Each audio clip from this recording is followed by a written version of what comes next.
नया नया तर्ज का संकेत करत हुए। योनी में एगो नर्तकी एगो मॉडल कौनो शराबी से बात करत थे। अब बड़े मार्के का बात बतावत है। का कहलस?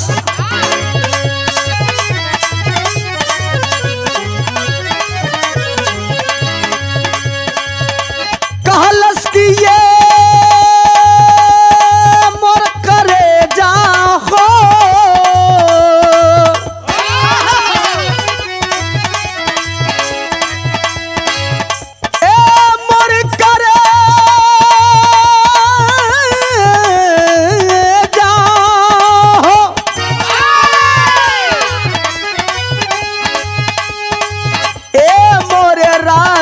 जी हो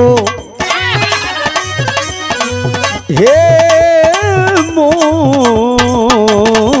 मजनू। यह कहा ई दारू बजारू है चढ़ जाला हो त केहू का नियत बिगड़ जाला हो।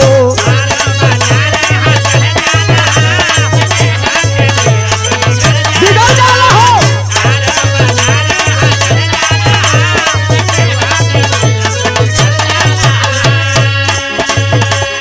दारू बजारू हो चढ़ जाला हो त केहू का नियत बिगड़ जाला हो। चले चिकन के कम ये भुबुनिया पे, भुबुनिया पे। तब कहलस शराबी का कहा? नोट बरसेला तोहरे नथुनिया पे, नोट बरसेला तोहरे नथुनिया पे। जब हिलावे लू कमर हारमोनिया पे, जब हिलावे लू कमर हारमोनिया पे।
अच्छा बाबूजी, आज दर्शन Gandhi and party Kiran music के ओर से हमारे बड़े भैया आदरणीय हम लोगों के गार्जियन मलिकार महोदय श्री वीरेंद्र यादव जी के सौजन्य से एक वीर रस का बिरहा आप लोगों के बीच में पेश हो रहा हो।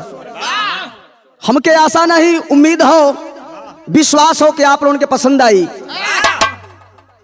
जवन प्यार दुलार हर एक कैसेट में आप लोग दे ही ले जा, हमन की मंच से लेकर के कैसेट तक आप लोग जवन प्यार दुलार दे ही ले जा। हमके उम्मीद हो, विश्वास हो कि एवनी बिरहा के भी सुनने के बाद वह प्यार मिली। वीर रस का कहानी हो, 4 लाइन कभी जी लिखा तुम भूमिका के अंदर मास्टर साहब उठा के देते नहीं।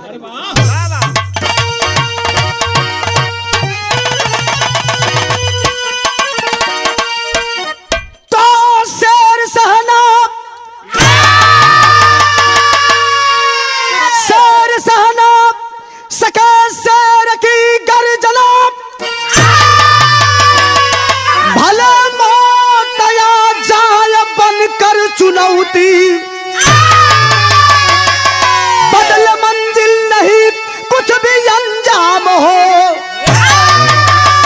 शान शौकत सदा है वतन की बपौती। अब खरौटी पर नागर उतर के सदा जोड़ता है सदा मातृभूमि से रिश्ता।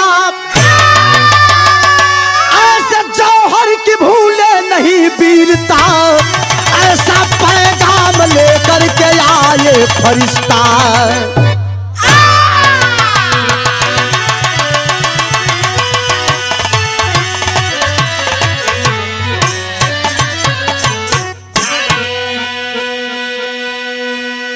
भैया हो बाबू हो, बात तो समय कहो जौने समय हमार भारत देश अंग्रेजों के हित में गुलाम था।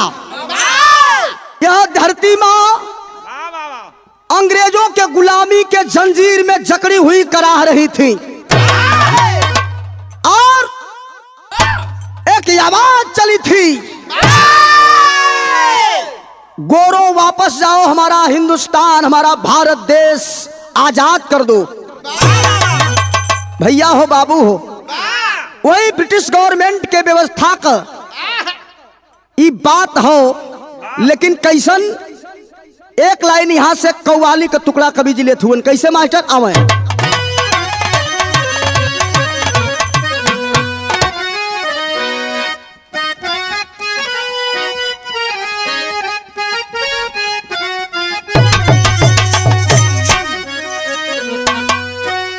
हाँ तो पुरान, लेकिन आज भी एक कशिश बरकरार हो। जौने बिरहा में अगर बीरस के बिरहा हो, अगर वो मन ना गवाई तो वो बीरस के बिरहा न कहा पाई।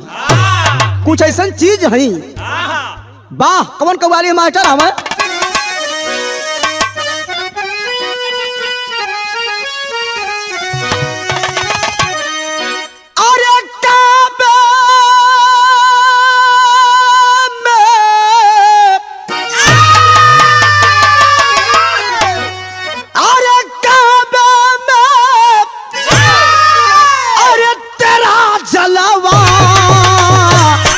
काशी में नजारा है।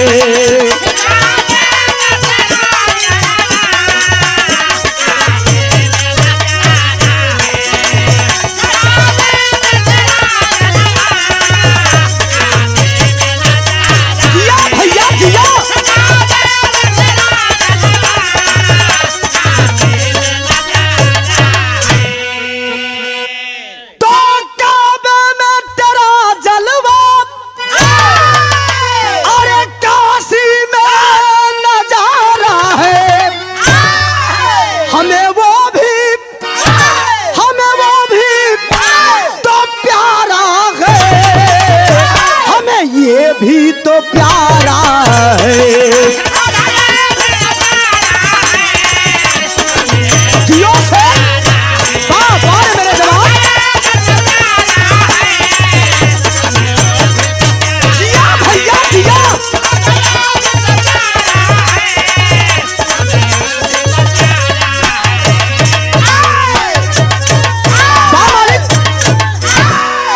ई तरह कव्वाली, लेकिन यही कव्वाली के अंदर कवि जी बहुत ऊंची बात लिखन केकरे बदे, बहादुरन बदे के बात लिखल गई है। कैसे मास्टर आवे।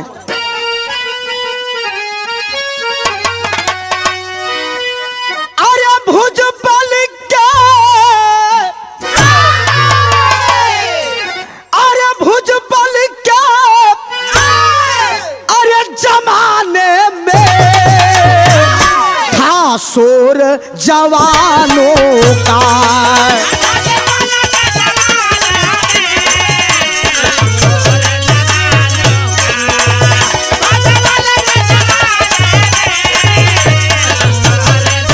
जियो मालिक जियो।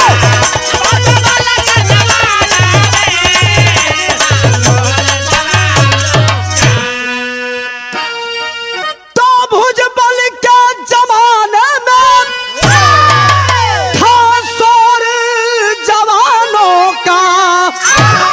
है मर्द, अरे है मर्द, अरे कवन रोके जो जोर जवानों का।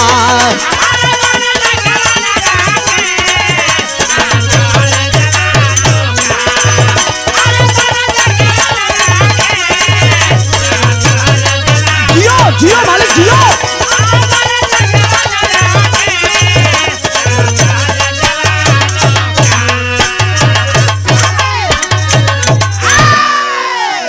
भुजबल के जमाने में था शोर जवानों का, अरे हम मर्द कौन रोके जो जोर जवानों का। जिस वोर जवानी चलती है उस वोर जमाना चलता है। बाबू हो भैया हो, बहुत बिरहा आप लोग सुन ले हो बा, लेकिन हाई बिरहा जो आप लोगों के बीच में गावत चलत है एकदम देशभक्ति बिरहा हो। हमारे भारत के एक एक बहादुरन के जवन हर रोम रोम में करंट और बारूद भर दे वाला ये बिरहा है। बारे वो जमाना, बारे वो जमाने के लोग। आज तो हम लोग बड़े फक्र से कहते हैं हम आजाद हैं, लेकिन इस आजादी को लाने के लिए कितने बहादुरों ने अपने खूनों की, अपने प्राणों की आहुति दिया है इस भारत के लिए। आज वही वीर जवानन का गाथा आपके बीच में हम बिरहा के माध्यम से पेश करत है। लेकिन कहानी का शुरुआत हो, कहानी हो कहाँ का, कैसन कहानी है, उठा के रह जौहरी शहर मास्टर।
वाह, देखा ही है वीरस। आप लोग भी वो कोनो बहादुरन से कम ना हुआ, कहे से कि बहादुरन का बहादुरी कोनो बहादुर सपरा पाई सबसे न सपरी। हाँ, केवल गावे, केवल धावे, केवल घोड़, ये सब बहादुरन का काम हो। खैर हम अपने आप के ना कहते ही, हमसे तो छोट आज के बीच में कोई है नहीं है। लेकिन ए भैया हो, कहानी की शुरुआत, कहानी आप लोग समझ लिए हो कहाँ को, हरियाणा प्रांत पटियाला जिला का बात हो। सन 1929 में ब्रिटिश गवर्नमेंट के व्यवस्था में अंग्रेजों द्वारा विश्व स्तरीय कुश्ती दंगल का प्रतियोगिता कराया गया, जिसमें लंदन से 4 पहलवान आए थे और यहाँ करके हरियाणा पटियाला के पावन धरती पर अखाड़े पर चढ़ करके ऐलान कर देते हैं, है किसी हिंदुस्तानी में दम तो आकर के हाथ मिला ले। भैया हो, वो कुश्ती का चर्चा पूरे भारत ना ही पूरे विश्व में रहल। सारे लोग उपस्थित हुए, पूरा एकदम हमारे देश के जितना बढ़िया बढ़िया लीडर से लेकर के जितने नेतृत्व करता थे, सारे लोग एकदम अखाड़े के अगल बगल बैठे हुए थे। महफिल एकदम खचाखच भरी हुई थी। 4 पहलवान रॉबर्ट पीटरसन, लाइनर और जॉर्ज बुश आकर के चारों दहाड़ते हैं और भारत माँ के बहादुरों को चैलेंज करते हैं, अगर तुम्हारी माँ तुम्हें दूध पिलाई है, अगर सच्चे भारत के सपूत बनते हो तो आओ यहाँ करके हाथ मिलाओ, देखा जाएगा कि तुम में कितना ताकत है, कितना तुम्हारे अंदर हौसला है। भैया हो, ओ समय कवि जी लिखत हुवन, कैसे ऐलान के लिए एक लाइन तर्ज लग गई।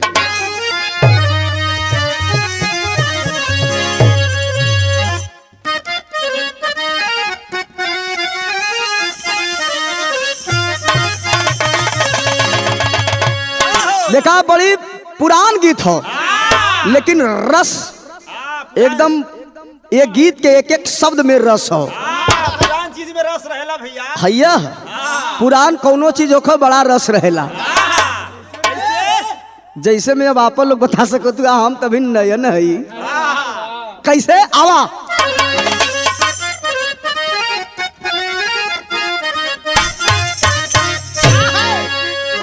वह गीत बाकी गोरिया मुस्की भजीना, अरे तेरे गली में, अरे गोरिया मुस्की भजीना तेरे गली तेरे गली तेरे गली में की चापब चापब चापब फेंकबू पसीना तेरे गली में, पसीना तेरे गली में।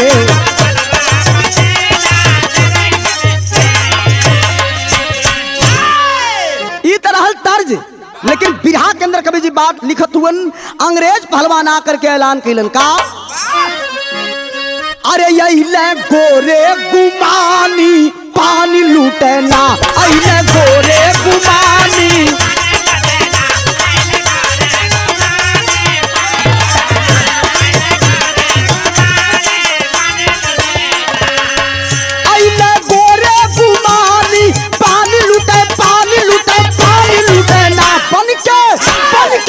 बन के शेरे तूफानी पानी लूटना,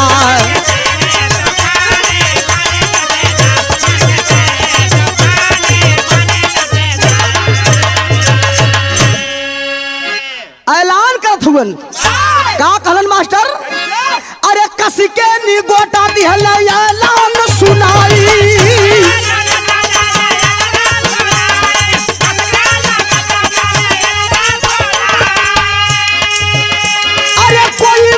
सुब्बा हो हथवा मिलाई कोई मन,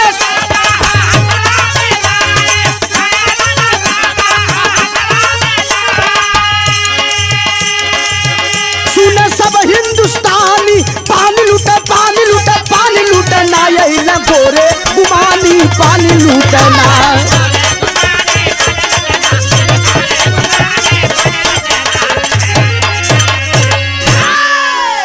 भैया हो बाबू हो सबही बैठल हो, हमरे देश के एकक से पहलवान भी जाए के तमाशा देखत हुअन, मेला लगल हो, अखाड़ा सजल हो, चारों पहलवान ललकारत हुअन, लेकिन वहन का लंबाई चौड़ाई, वहन का कान कपार नाक आँख मुंह देखले के बाद डर लगे भस्कावन नियर लगत बा। एकदम जवन है जे जहाँ तवाल है तहाँ तवाल है कि ए भैया जान बचे रही तो बड़ी दंगल लड़ल जाई। ये मालूम पड़त बा कि कौनो 2 कुंटल से कम नहीं बाड़न से, गजाए जइहे देही वो प्राण डाक जाई। गाय भैंसा निहल बाला सा, जायदार चुपचाप दबल रहा, न कोई हाथ मिलाई तो ओकरे बदे मन करल जी का, सब नदायल हो। लेकिन वाह वाह, वही पटियाला जिला के अंदर एक गांव रहल, जौन एक गांव का नाम बताओ गया खटौली। खटौली गांव का एक बड़ा ही कम चर्चित पहलवान जेकर नाम बताओ गया बाबू दलजीत।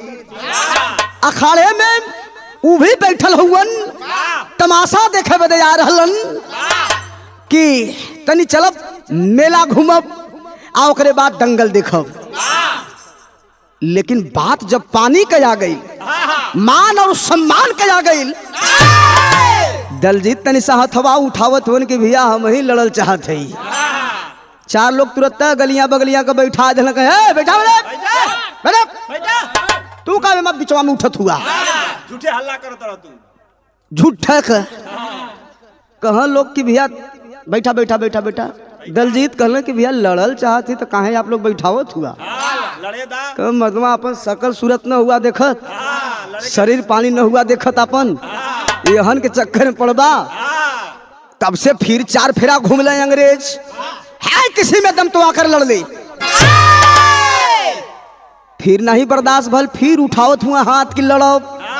फिर 4 लोग कहना अरे मतलब बैठा यार, ई का बिचवा में कप कप उठत हुआ हो। हाँ काहे उठत हुआ इनके का हो गल है तो दंगल देखवैया दू प्रकार के होने हाँ, वो कौने प्रकार अगर जोड़ा नहीं बैठत हो तबो अगर कोई लड़े बदे तैयार हो तो कुछ लोग कहने झूठा समय बर्बाद हो, कुछ लोग कहने कि नहीं नहीं लड़ा दे यार, बढ़िया कम से कम ये तरह की हाथ मिलाओ वाला कोई मिलल।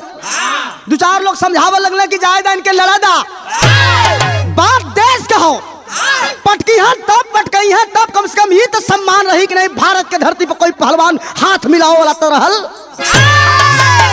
ए भैया हो सबही का सपोर्ट मिलल, बजरंग बली का नाम लेके अखाड़े पर चढ़ गिलन, दलजीत पहलवान जाके हाथ मिला लेलन, तब तर्ज बदल गिल गुरुजी। कैसे आवे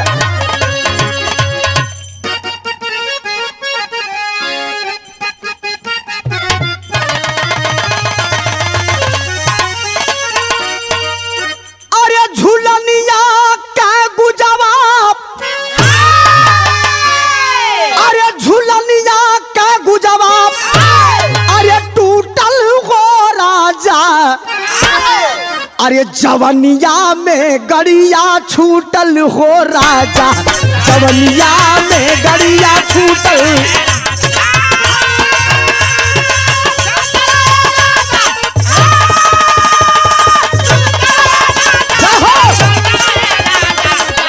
जवनिया में गड़िया छूटल हो राजा, जवनिया में गड़िया छूटल।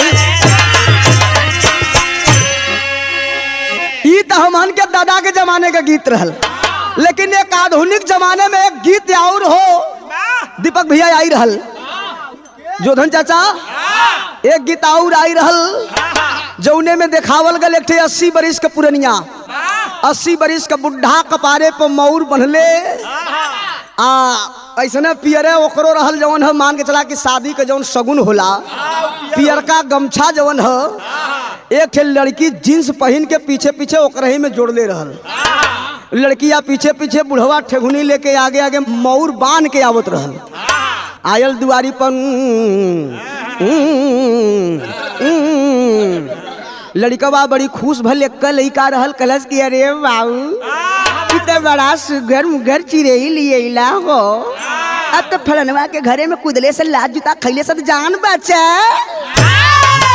बुढ़वा कहलस की अरे ता कहे खुश होत हुए, एक हम अपने बदलिया है से हम बियाह कैले हई 5 बीघा बेच के पकौड़ी गन से। लड़कवा कहलस के दे मर्दमा बुढ़ा खाली खोखते भर बड़ा बाड़ा खोखत पकड़ले बा दामा, लेके आइल बड़ा आवत हुआ 16 बरिस का कनिया लेके। अरे मर्दमा बुढ़ा, अरे मर्दमा बाऊ, मजे के मर्दमा मेहरुआ झोकारत हो, कहला समझौलस अपने बाऊ के का समझलस भैया। अरे जवानी में के तनिन के, अरे जवानी में के तनिन के खैला ये बाबू, अरे बुढ़ौती में काऊ धैला ये बाबू, बुढ़ौती में काऊ धैला ये बाबू।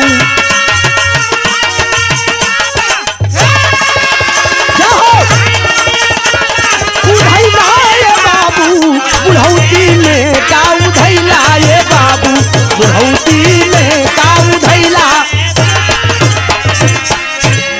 लेकिन बाहर हमारे देश के जवान, बाहर खटौली गांव का रहने वाला बड़ा ही सीमित परिवार से गरीबी में भी जिंदगी बीतत हो, लेकिन चढ़ गया देश के मान और सम्मान के लिए अखाड़े पर चढ़ जाते हैं दलजीत, तब होता है क्या। अरे सुन के ऐलान नाप, अरे सुन के ऐलान नाप, अरे सहायल हो बाबू, अरे अखाड़वा पर से रवायायल हो बाबू, अखाड़वा पर से रवायायल।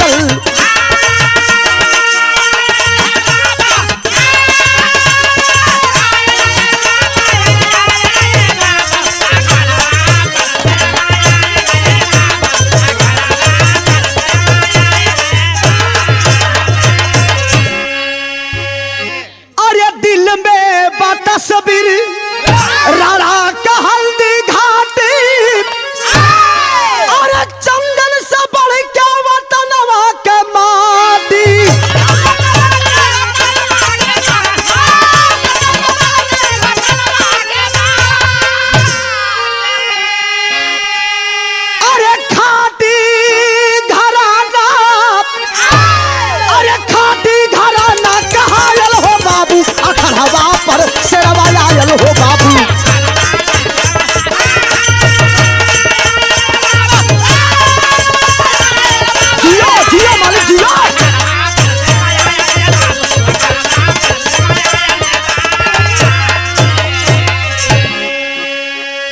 बजरंग बली का नाम लेके खाड़े पर चढ़लन, जाए के हाथ मिला लेलन एक से अंग्रेज से, हाथ मिलौलन, कुश्ती लिखाई गई।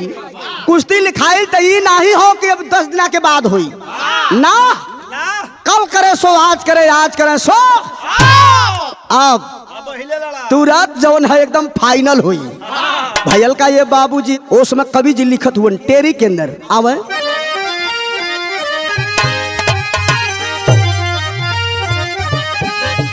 अरे दहाड़ा भारत माँ के शेरवा, हरे मूर राम,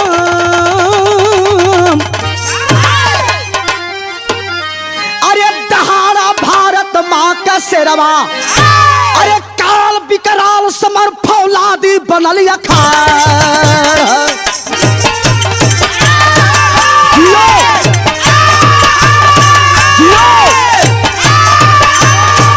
जियो मालिक, क्या बात है। चढ़ गया अखाड़े पर नहर, अरे चढ़ गया अखाड़े पर नहर, तब जॉर्ज पीटरसन भाप गया, रग रग में लोहू उमड़ पड़ा, अंग्रेज कमीना कांप गया। जॉर्ज पीटरसन घूम रहा, जॉर्ज पीटरसन घूम रहा, जाकर के हाथ मिलाया है और आधे घंटे का समय लिया रे फरी फरमान सुनाया है। जॉर्ज पीटरसन से जाए के हाथ में लोलन, अंग्रेजो लगल चकपकाए, अभी तो कोनो यार पैदा नहीं रहा, ई कहाँ से खबर गल। अब सोचते रह जा कि भैल हाँ समय, अब कोई मिलाई विलाई नहीं, भारत के बेइज्जती करके निकल जाल जी। लेकिन ये बेइज्जती में ये जवन है इज्जत बनाओ बदे कवन आ गले भैया। तकलस ऊपर नीचे कुश्ती लिखा गई, जब कुश्ती लिखाई भैया हो तो ओस में कवि लिखत हुआ, रेफरी जो है दोनों पहलवानों का परिचय कराए। दलजीत पहलवान भारत से, रॉबर्ट पीटरसन पहलवान जो है लंदन से। समय आधा घंटा, भिसिल बज गई। तब जब भिसिल बजल तब चौनरिया का कवि जी बात लिख ले, कैसे आवे।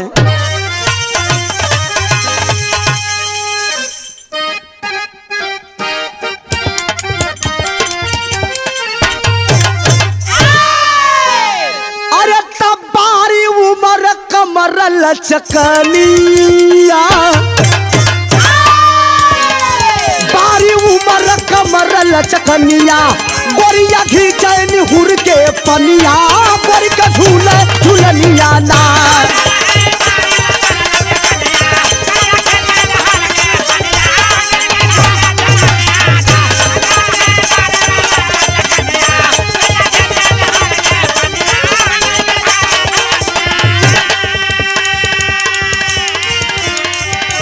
लेकिन हाई देखा कुश्ती हो लगल, कैसे हो थे मास्टर।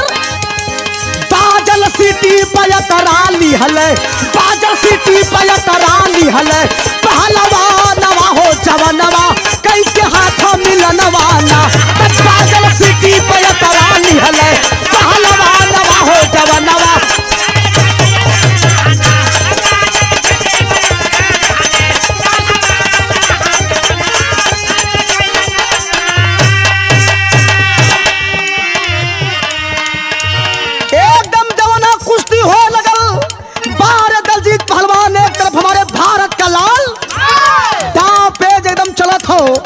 जे पहलवान भैया हमार सुनवैया हो तनिसा ये पहलवानी जंग में दाव का भी आनंद ले। दाव कौन कौन मारत हुए लोग। पीटरसन दिया निकास चलाई,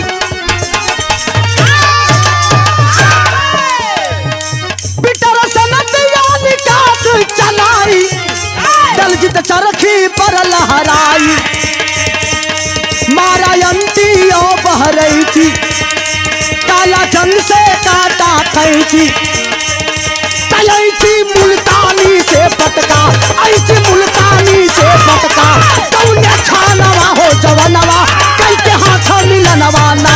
तयची मुल्तानी से पटका, कौने छानवा हो जवनवा, कई के हाथ मिलनवा ना।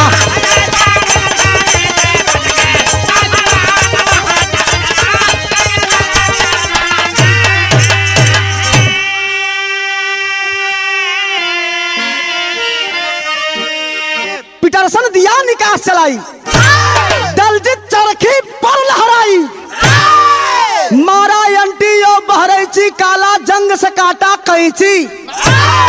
बारे दलजीत पहलवान हमरे भारत के पहलवान उठाए के मरले मुल्तानी से चारों खाना। पता नहीं चलल अंग्रेज के कि कैसे हम पटकाए गेली। पटकला के बाद चढ़ गए वही सिनेमा पर। लगल चापे। हाँ हुमच दहले। लड़की बिक दहला। हाँ 25-50 ग्राम फेंकल है जब पोछत उठल कहा कि कैसे हो गया। मैं कहा हूँ। ओ क्या, ओ माय गॉड क्या हुआ। कहा जो होना था वो हो गया, अब चल नहीं सकता। काचा धुआं बिक दिया। हाँ अरे बाप रे बाप, भजल विजय का ताली तर तर तर तर तर तर चौतरफा एकदम है भैया। लोग अबाक हो गए कि वाह बड़ी जोधा सुन ली जाए हर, एको जोधा नहीं काम दिले, आ एके कोई जनतो नहीं बा कुश्तियों लड़े लाई कि कुश्तियों लड़ेला। ऐसा लड़लस बार हमरे देश के पहलवान, दलजीत पहलवान। सलाम है तुम्हारे जज्बे को, सलाम है तुम्हारे फौलादी सिरे को। भारत माँ का लाज बचा करके आपने भारत माँ के लिए इतना बड़ा समर्पण दिखाया है तूने, इसलिए आपको नमन है, वंदन है, सत सत नमन है। बाबू हो भैया हो यह खूब वाहवाही होत हो। अंग्रेज चारों अपने में गुराउर लगन करे कि अरे यार तो काम बड़ा ही उल्टा हो गया।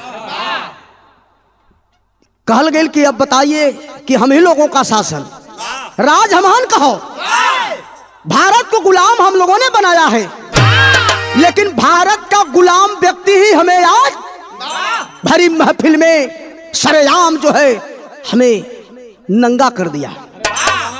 ये बर्दाश्त नहीं होगा। लेकिन एक लाइन कवि जी गीत लिखत हुए भयल का ये गुरु जी,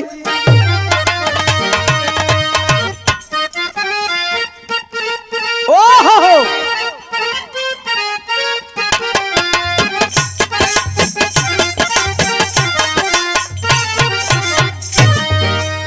बड़ा ही पारंपरिक गीत हो, माता बहन लोग गावेली।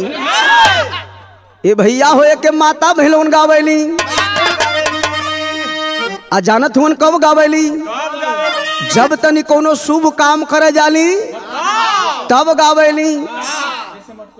हाँ जैसे मटकोड़वा भयल, माड़ो भयल, हरदी खोलाई भल, मतलब जब जब शुभ काम कोनो आवेला तो ये गीत के जरूर गावल जाला। कैसे गावली हो भैया, अरे निमिया की डारी, अरे मैया नावाली झालुआ हो कि झूली रे झूली, मैया हो झूली रे झूली, सातों बहिनी गावे लिखतिया हो कि झूली रे झूली ना।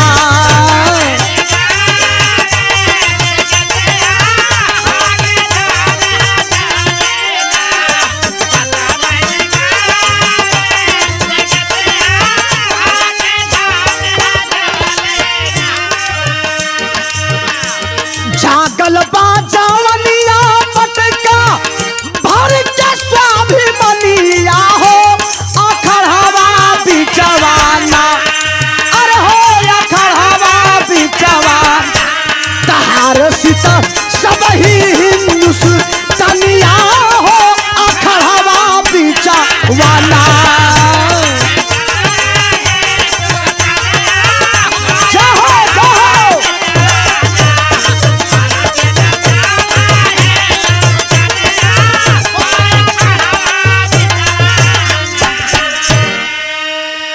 भैया हो बाबू हो एकदम चौतरफा एकदम खुशहाली आ गई कि वाह बारे दलजीत पहलवान भारत की मर्यादा आपने बचाया है। तब सोचा लंदन का जब पनिया हो अखड़ हवा बिचवाना, अरे हो अखड़ हवा बिचवाना, कई नजर कर अभिमनिया हो अखड़ हवा बिचवाना।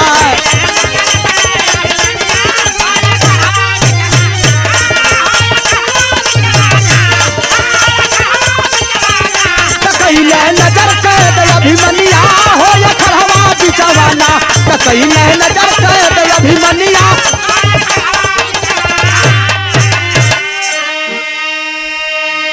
एक तरफ जो है चारों तरफ खुशी की लहर है, भारत के लोग जश्न मना रहे हैं, और दूसरी तरफ जो है वह चारों पहलवान जो लंदन के पहलवान थे छुछिया फायर कर देलन हो। वही महफिल में वही अखाड़े पर छुछिया फायर के लन दाएं देखले 3-4 बेरी भागदड़ मच गल। भागो भागो भागो भागो गोली चल गई, अफरा तफरी मच गले भैया हो। दलजीत पहलवान ऐसे ही गमछा फैलाए के जवन है सबकर प्यार आशीर्वाद पावत रहलन, रुपया का बरसात होत रहल। लेकिन वही बीच में जब गोली चलल सब भगदड़ मच गल ए भैया हो, अफरा तफरी मच गल। वही बीच में जवन है चारों पहलवान मौका पाए के दलजीत पहलवान के तुरंत पकड़ के आज जकड़ लिए। जकड़ने के बाद उल्टा मुसुक चढ़ाए के बांध देलन, दोनों हाथ पीछे पैर बांध देलन। बढ़ला के बाद हेलीकॉप्टर में लाद करके लंदन लेकर चले गए। लंदन लेके चल गए ये बाबू हमरे देश के पहलवान के हो, ले जाए के आतना देत हुवन, मारत हुवन, बर्फ के सिल्ली पे लौटाए के लोग मारत हुवन। बता दे हरामजादे क्या तुमको क्या दिक्कत थी जब किसी ने हमारे सामने खड़ा होने का किसी ने जरूरत नहीं किया तो तुम कैसे? इसकी सजा तुम्हें मिलेगी। वह जेल में बंद के लिए हुवन आई हर घरे दलजीत पहलवान का दुल्हन जेकर नाम बतावल गिल उर्मिला, 12 साल का लड़का भी इकट्ठे हो, नाम बतावल गिल समरजीत। दोनों मतारी बेटवा जोहत हुवन, बेटवा समरजीत जोहत हुवन। पापा गईले मेला देखे बदे के कुछ मिठाई लेके अइहन, जलेबी लेके अइहन। लेकिन बाबू तो चले गए लंदन, जेल में कैद हो गए। इंतजार की घड़ी अब खत्म हो रही थी। मायूस बैठी थी उर्मिला, जो रही थी कि हो सकता है कि देर सवेर हो न हो कि आए जइहन, कहीं रुकल हुईहन। भैया हो एक लाइन कवि जी यहाँ फिर तर्ज लिखलन, बिरहा का आखिरी गीत हो, आवे कैसे?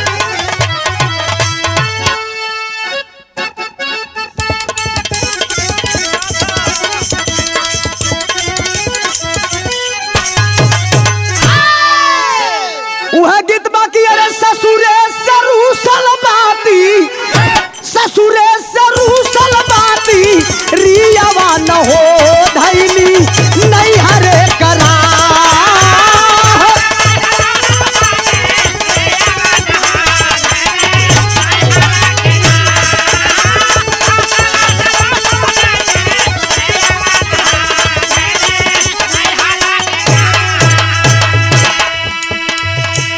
अच्छा तो हम बताइला कि मरद भी 2 प्रकार का होलन। अगर मेहरारू चल रहा रोवत धोवत तो कितनी मरद अपनो लगल रोवत की छोड़ के चल गई। लेकिन दूसरा मरद होलन कैसन देखा बतावत ही ये गाना में कैसे? जब जय बुधानी नाई, जब जय बुधानिया नाई, हारवा न हो तोरब टंगरी तोहार,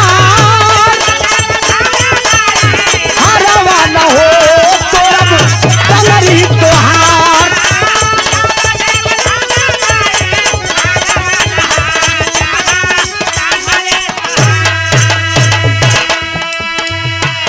लेकिन उर्मिला इधर घरे इंतजार करत हो, बाहरे दलजीत पहलवान अंग्रेजन के गिरफ्त में हुए। भयल का धोखा कैला पापिया का, धोखा कैला पापिया का, सैया न हो चलल सयवालिया।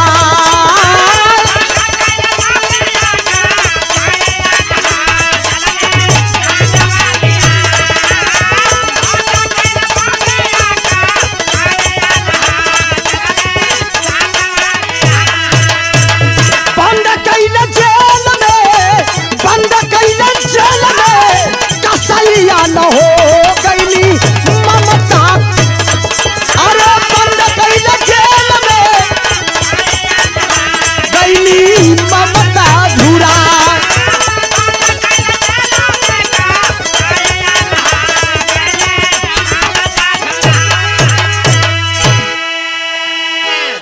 समय लंदन में ले जा करके जेल में डाल देते हैं बाबूजी। दलजीत पहलवान के घर इधर जो है उर्मिला और उसका जो नन्हा सा बच्चा था 12 वर्ष का, जो ने बबुआ का नाम बतौली है समरजीत बतावल गई। इंतजार करत हुए लोग पापा ना आइलन, लेकिन वही गौवा के एक ठे जमींदार व्यक्ति रहलन कैलन का त गौवा का रहला दौलत सिंह जमींदारवा।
नोटों के बंडल पर ईमान बेचने लगा दौलत सिंह और जाकर के फोन करता है लंदन में, अरे साहब दलजीत पहलवान को आप लोगों ने कैद किया है, वही से बदला पूरा ना होई।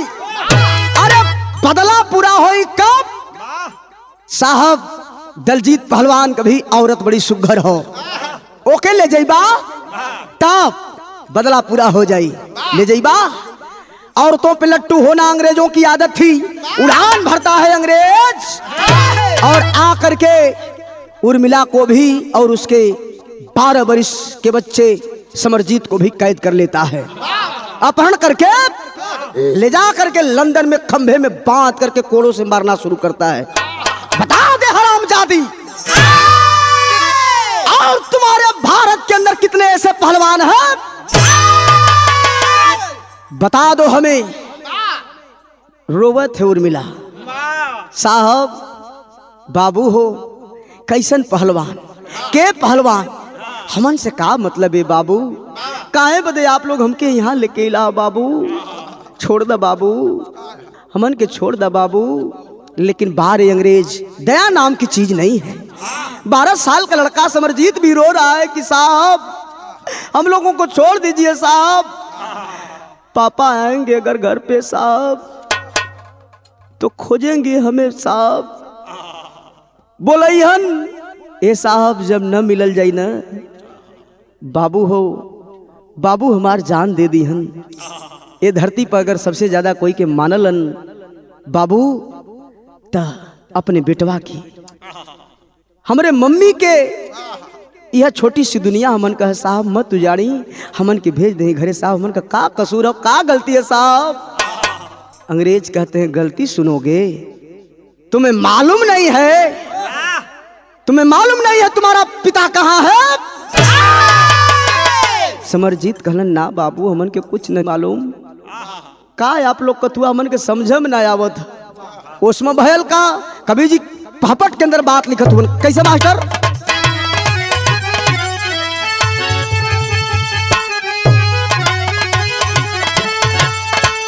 अरे करके अपहरण चेहरा पापी निहार मारा अभिमानी।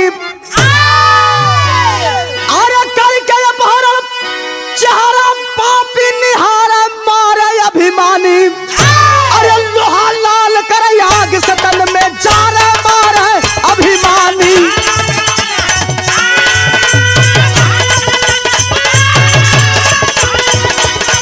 जियो जियो मालिक जियो।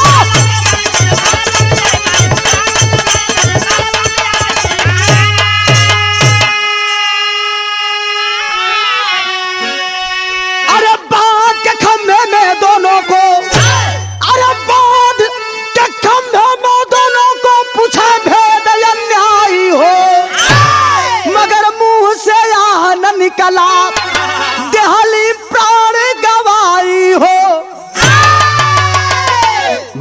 हुवन सब।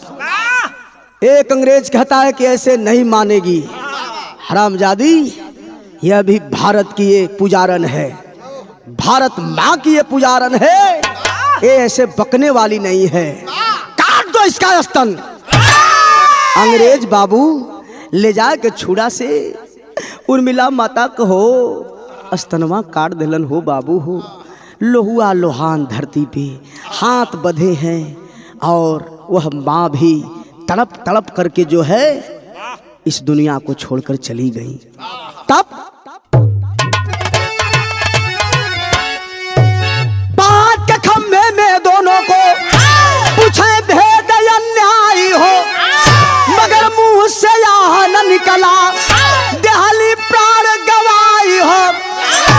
काट लिए, अरे काट लिए, स्तन धरती चित्कारे मारे अभिमानी, लेकिन समरजीत ना यहाँ पर हिम्मत हारे मारे अभिमानी।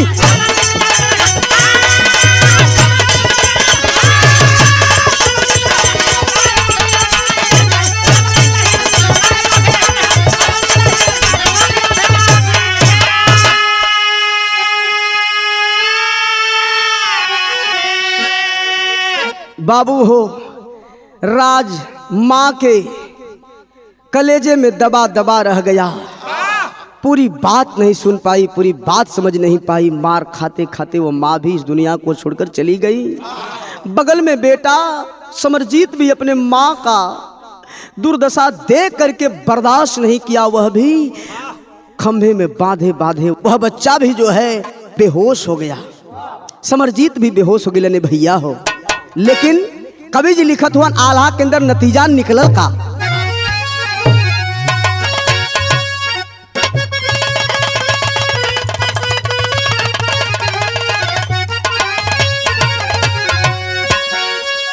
अरे जाने का गद्दार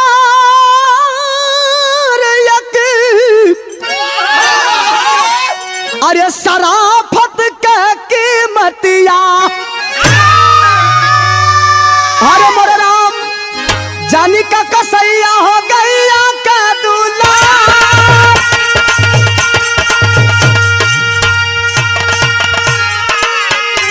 अरे जानी का कसैया हो गैया का दूल्हा।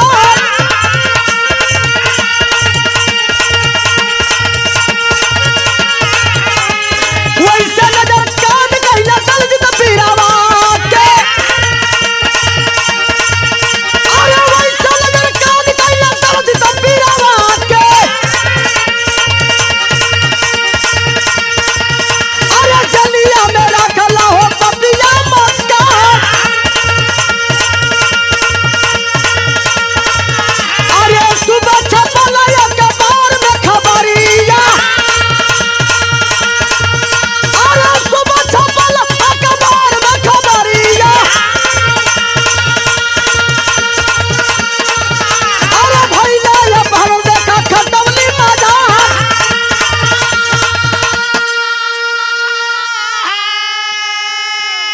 भैया हो एक दिन सुबह सुबह अखबार निकलता है। आए दिन दलजीत पहलवान अखबार पढ़ता था। जेल के अंदर अखबार में आया था कि भारत से हरियाणा प्रांत और पटियाला जिला खटौली गांव से 2 व्यक्तियों का अपहरण हुआ, जिसमें एक महिला एक पुरुष, रिश्ते में माँ और बेटे। महिला का नाम उर्मिला बताया गया और बच्चे का नाम समरजीत बताया गया। समझत टाइम नहीं लगले भैया हो।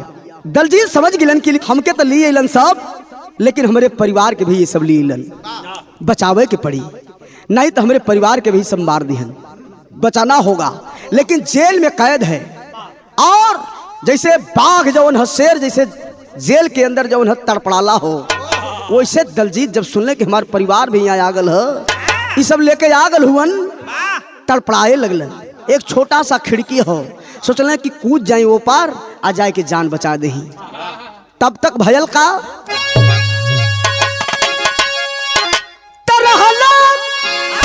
मुस्ताद चारों तरफ पहरे दरवा, अरे मार दिया गोली गिरा भर के चितकार बाबू मार दिए।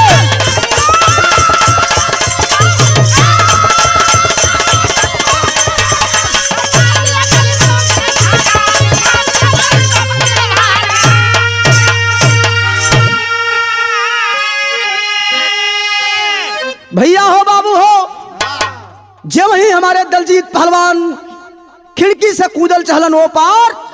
चारों तरफ अंग्रेजी फोर्स जो है मुस्तैद थी, चला दिए सब तड़तड़ तड़तड़ गोली। छलनी हो गया मेरा जवान, ले जा करके लाश समरजीत के सामने पटक देते हैं और कहते हैं, अरे लड़के, पानी छिड़क के होश में लिया के कहलन के देख देख अंग्रेजों के खिलाफ बगावत करने वालों का क्या हश्र होता है। लड़का होश में आए, देखलस बाबू के लाश, अवाक हो गल। बगल में माई, बगलिए में बाबू, माई भी मर गल हईन, बाबू भी ये दुनिया के छोड़ के चल गल हुअन। लेकिन बार वो बच्चा सहम सा गया, रोए लगल। कहलस कि पापा पापा मेला देख गए रला पापा। कहला कि बाबू खिलौना लेके आई, मिठाई लेके आई। बाबू कहाँ खिलौनवा बाबू, मिठैया कहाँ बाबू, दा बाबू तनी बोला पापा, तनी बोला अपने बेटवा के एक बार, अपने बेटा के एक बार बेटा कह के बुला दा बाबू। माई देखा सुतल है ना, जैसा जगाए दा पापा, माई के जगाए दा। अभी हम खाना ना कैले पापा, जगा दा माई, कदा कि माई हमके खनवा दे पापा। अंग्रेज कहते हैं, अरे लड़के ये क्या बहकी बहकी बात कर रहे हो, तुम्हें मालूम नहीं है कि सब मर गए हैं। बाबू हो अंग्रेजन से कहलस कि साहब ठीक है पापा, हमार मम्मी मर गलुअन, कोनो बात नहीं है। तैसा हमार अथवा जो बदल है साहब छोड़ दा लोगन, तैसा अपने माई बाबू का चेहरवा निहार लही, तैसा हम मुहवा के चूम लही साहब, ये दुनिया में हमार के रगल साहब, छोड़ दा बाबू। सोचले अंग्रेज की ये बच्चा है करेगा क्या, इसको छोड़ो। छोड़ दिए। माई बाबू का लाश अपने कोरा में रख के चुमत हुअन। बेटवा एक तरफ आंखों में आंसू की धारा है, दूसरे तरफ उसी आंखों में आंसू के साथ बारूद बह रहा है। अचानक लंदन के जितने भी पहलवान थे जश्न मनाते हैं कि अब तो हम लोगों ने भारत का अपमान का बदला ले लिया। वह जश्न मनत हो, दारू छनत हो। लड़का अपने माई बाबू का लाश जमीन पर रख के एगो काम के लिए, का के लिए मास्टर, खड़ी के बात।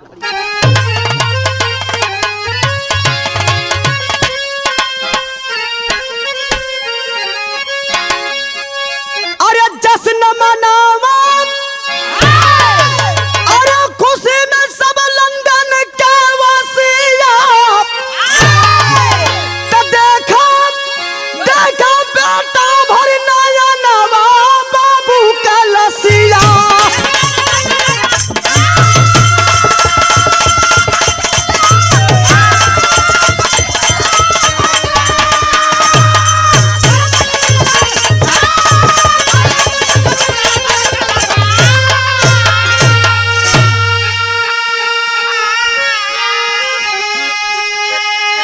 मार दिया पीटरसन को गोली, समरजीत ललकारा, तब पीछे से गोली भर के जॉर्ज बुश को मारा।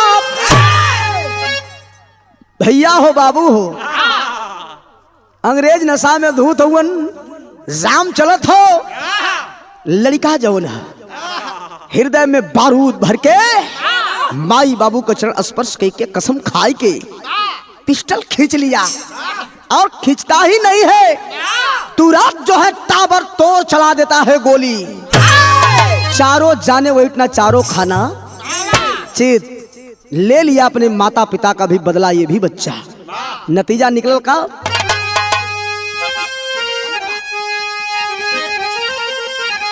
मार दिया पीटरसन को गोली, समरजीत ललकारा, तब पीछे से गोली भर के जॉर्ज बुश को मारा।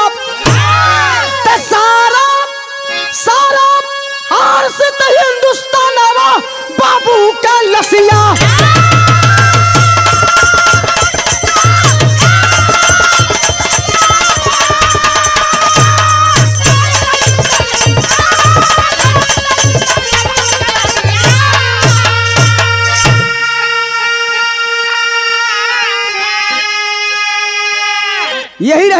कहानी है, यही रहा मेरा देश।